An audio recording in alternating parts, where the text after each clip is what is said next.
try to be consistent. You know what I'm saying? That's the key.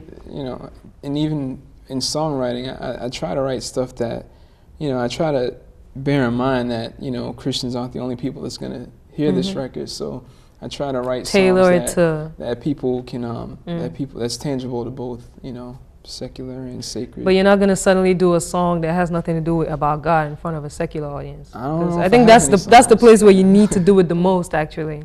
Oh no, I would think. Now there's certain songs, like I got a song called Peekaboo that's it's a pretty scathing rebuke against like stuff that happens in the church.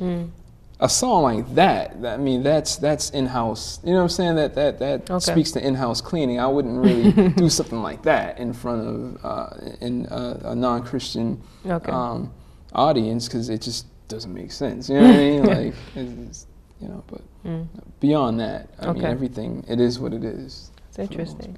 Because I know I've found myself in front of all kinds of different audiences, and sometimes I'm like, what should I do in front of these people? But I would think that these people more than anybody else need to hear about God and what God is about more than any other audience that you're in front of. Sure. So I mean, I would be mad too if those Christians went up there and they suddenly did tracks that I'm like, what's going on? Oh man, I was heated because the nonsense. When I was mad about they weren't doing some of their songs that I knew could have really reached them, but man, the nonsense they were talking about, it was really about bragging on themselves. You know what I'm saying? And their skills and wow. And yikes. Yeah. So it's just ridiculous. That's crazy. That's crazy. As I know, I've done a couple of tracks in a secular places, and nobody. There was this one place actually in Springfield.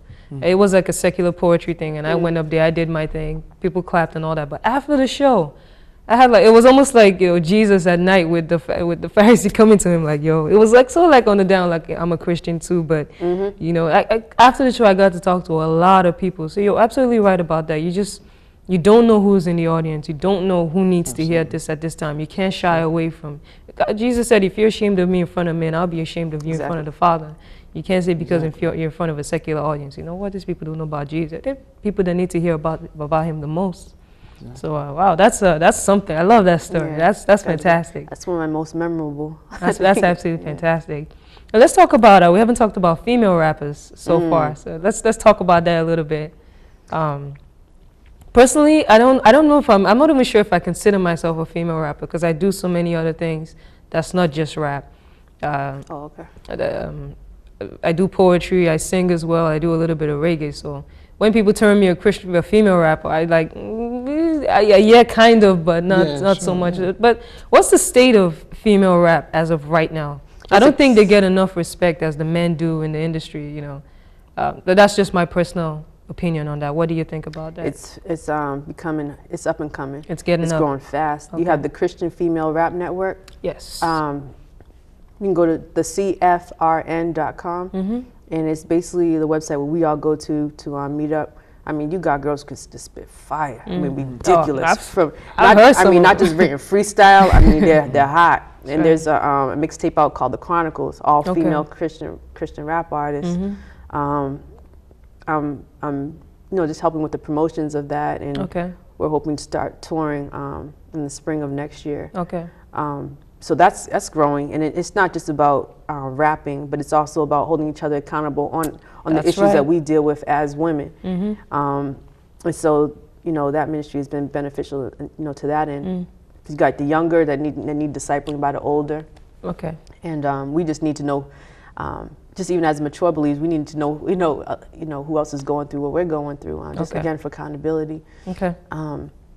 So, and then, like I was saying earlier, I have the Virtuous Mix Show coming out. It's going to be a podcast. All women. Promoting all the ladies of Christian hip hop and R&B.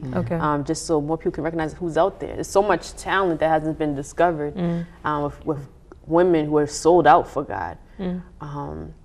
There's a lot of hurting women right now. I mean, got some issues. It's just not really being addressed, I think, correctly by the church, not on their level. So, you know, we're looking to really target that market. So I look at, like I had mentioned earlier, that when you have like a lot of these headline shows and all this really ones, I don't see a lot of female rappers that are slated on there along with their male counterparts. And I don't know what that is, if it's not, I don't think it's deliberate. I don't want to believe it's deliberate. Yeah, I guess I should put it like that. Juma, what do you think about that as a whole?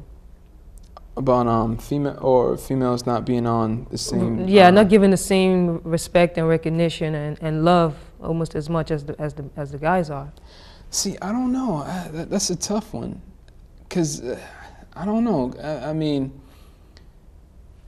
I think I'd like to believe that, you know what I'm saying, the way it is if you're nice, male or female. You know what I'm saying? That's a tough one because, I mean, I don't know too many. Okay. I haven't heard of too many Christian female artists.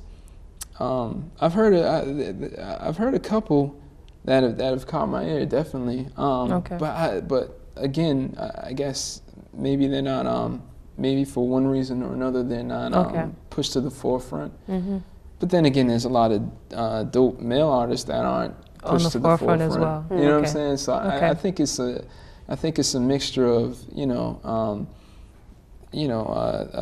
skill and politics and a bunch of other stuff. So. I mean, there's a ministry here locally in Boston called Antioch Alumni, and once a year they have what's called the Cram Session. That's right. And the last Cram Session they had, I mean, females represented hard. Yeah. So y'all be on the lookout for when that CD drops. You're gonna hear a lot of female and males collabing. And to be honest, it'll probably break a record as far as number of females and males being represented on one CD.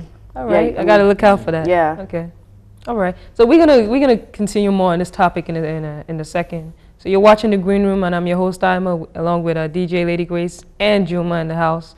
We've been talking about a whole slate of topics on holy hip hop. So we'll be right back. Y'all stay tuned.